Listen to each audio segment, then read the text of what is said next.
गोष्ट मी सांगतो, तो त्यांच्यातला आणि इलेक्शन कमिशन मधला प्रश्न आहे, त्याच्याशी आमचं घेणं देणं नाही. एवढंच मी फक्त म्हणू शकतो की ज्यांनी हिंदुत्व सोडलंय त्यांनी आपल्या गाण्यात तरी जय भवानी का आणावं असा एक प्रश्न निर्माण होऊ शकतो.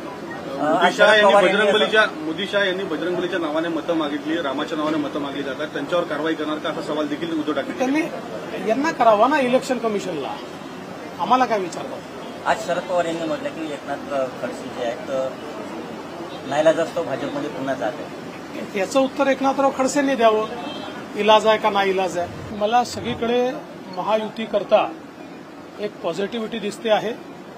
मोदीजींवर लोकांचं प्रचंड प्रेम आहे आणि लोकांना हा विश्वास आहे की एकनाथराव शिंदेजी यांच्या नेतृत्वातलं सरकार हे महाराष्ट्रामध्ये आपल्या अडीअडचणी सोडवेल आणि त्यामुळे लोक मोठ्या प्रमाणात आम्हाला समर्थन देत आहेत आणि मला विश्वास आहे की हिंगोली असेल किंवा ही जी यवतमाळ वाशिमची सीट आहे, या दोन्ही जागा आम्ही चांगल्या फरकाने जिंकू.